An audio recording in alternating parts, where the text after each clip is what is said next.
नमस्कार दोस्तों। जालसाजी की राजनीति में नंबर एक अरविंद केजरीवाल ने कांग्रेस पार्टी के तंबू उखाड़ने शुरू कर दिए हैं। हालांकि मल्लिकार्जुन खड़गे ने यह काफ़ी बार प्रयास किया कि वो अरविंद केजरीवाल को दबा लें, लेकिन इस धूर्त आदमी को दबाना इतना आसान नहीं है।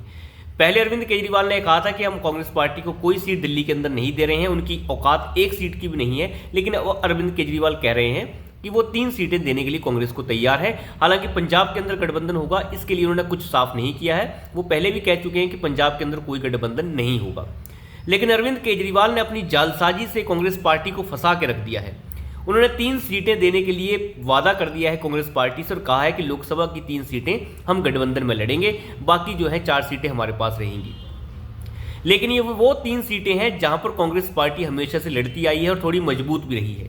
मैं आपको बता दूं, पिछले 10 साल में 2 बार चुनाव हुए हैं लोकसभा में, और लोकसभा के चुनाव में एक भी सीट आम आदमी पार्टी दिल्ली में आज तक जीत नहीं पाई है। अरविंद केजरीवाल को अच्छे से पता है कि जीतते तो हम कभी है नहीं, हर सीट पे तीसरे नंबर पर रहती है आम आदमी पार्टी। तो अंदाजा लगा के देखिए अरविंद केजरीवाल की चालाकी का, कि उसने सोचा कि 3 सीटें दे भी देते हैं तो क्या फर्क पड़ता है, यहाँ पे गंवाने के लिए हमारे कुछ है भी क्या, कुछ भी तो नहीं है। और जालसाज ने ऐसी जालसाजी की है कि कांग्रेस पार्टी भी अब हैरान है। 3 सीटें वो दे दी हैं अरविंद केजरीवाल ने कांग्रेस पार्टी को जो कठमुल्लों से भरी हुई हैं। यानी जहाँ पे मुल्ला मुलायम वाली बातें हैं, जहाँ पे मुस्लिम आबादी बहुत ज़्यादा है, उन सीटों को अरविंद केजरीवाल ने कांग्रेस पार्टी को दे दिया है। और खुद राम मंदिर में जाके अपने आप को राममय होकर बता रहा है कि हिंदू वोटों के साथ मुझे जो है राममय हो जाना है। लेकिन अरविंद केजरीवाल की चालाकियां जो है एक्सपोज करनी पड़ेंगी। मैं आपको बता दूं, अगर कांग्रेस पार्टी के और आम आदमी पार्टी के वोटों को अगर आप जोड़ भी लें, अगर हम 2019 के लोकसभा चुनाव की बात करें, तब भी वो बीजेपी से बहुत कम है। मैं आपको बताऊं, अगर इंडियन नेशनल कांग्रेस पार्टी यानी आईएनसी जो कांग्रेस पार्टी है, कांग्रेस पार्टी को पिछली बार जो वोट मिला था वो 22.6% मिला था और आम आदमी पार्टी को 18% वोट मिला था, और वहीं बीजेपी को 56% वोट मिला था। यानी भारतीय जनता पार्टी का जो वोट है वो 56% वोट मिले थे, और इस कांग्रेस पार्टी और आम आदमी पार्टी को अगर मिला दिया जाए तो मात्र 40% वोट पड़े थे इन्हें।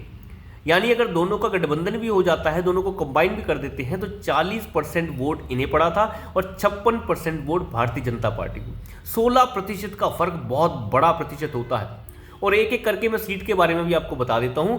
चांदनी चौक की जो सीट थी उसमें 2,28,145 वोटों से भारतीय जनता पार्टी का प्रत्याशी जीता था। नॉर्थ ईस्ट दिल्ली की बात करूं तो वहां पे 3,66,102 वोटों से वहां का प्रत्याशी भारतीय जनता पार्टी का जीता था। ईस्ट दिल्ली की बात करूं तो 3,91,000 वोटों से भारतीय जनता पार्टी का प्रत्याशी जीता था। नई दिल्ली की बात करूं तो 2,56,504 वोटों से भारतीय जनता पार्टी का प्रत्याशी जीता था। मार्जिन देखिए आप।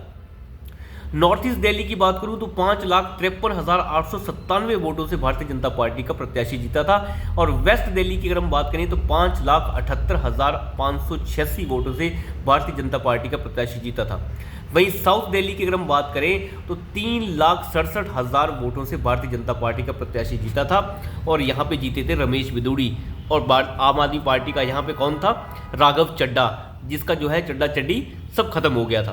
तो आप अंदाज़ा लगा के देखिए कि भारतीय जनता पार्टी जहाँ पे 56% वोट लेकर आ रही है, वहीं इन दोनों पार्टियाँ आम आदमी पार्टी और कांग्रेस पार्टी, अगर इनके वोट मिला दिए जाए तो मात्र जो है 22% वोटों के साथ ये सामने आ रही हैं। यानी आप अंदाज़ा लगा के देखिए, 40% वोट और एक तरफ 56%।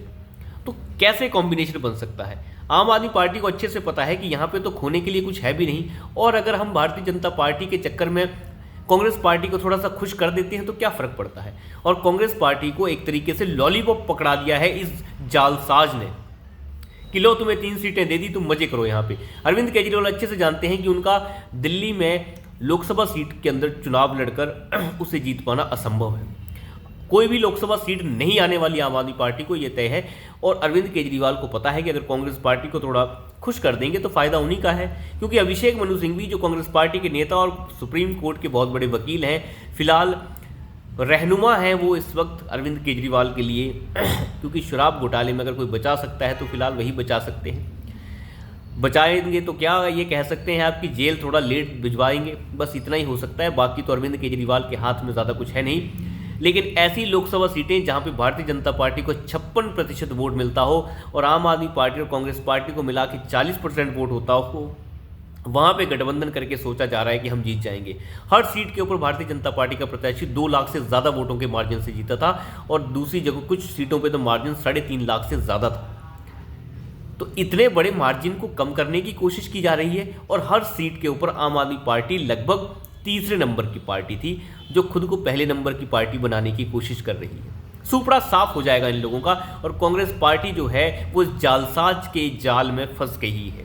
उन्हें अंदाज़ा ही नहीं है कि वो क्या कर रहे हैं। आप चाहे कॉम्बिनेशन बना लीजिए, कुछ भी बना लीजिए, लेकिन मुल्ला वोट के चक्कर में एक तरीके से आम आदमी पार्टी के अरविंद केजरीवाल ने कांग्रेस को संदेश दे दिया है और साथ ही साथ लोगों को भी संदेश दे दिया है कि ये एक मुल्ला पार्टी है और हमने इन्हें मुल्ला जगहों में भेज दिया है, लेकिन हम राममय हो चुके हैं क्योंकि अरविंद केजरीवाल राम के चक्कर में हैं आजकल और राम के दर्शन करने जा रहे हैं। ये उसी राम मंदिर में गया था जालसाज, जिसके लिए ये कहता था कि मेरी नानी कहती है कि ऐसे मंदिर में हम नहीं जाएंगे जो किसी की मस्जिद तोड़कर बनाया गया हो। ये जालसाज और धूर्त जो है अब उसी मंदिर में जाकर परिक्रमा कर रहा है और वोट पाने की चक्कर में है।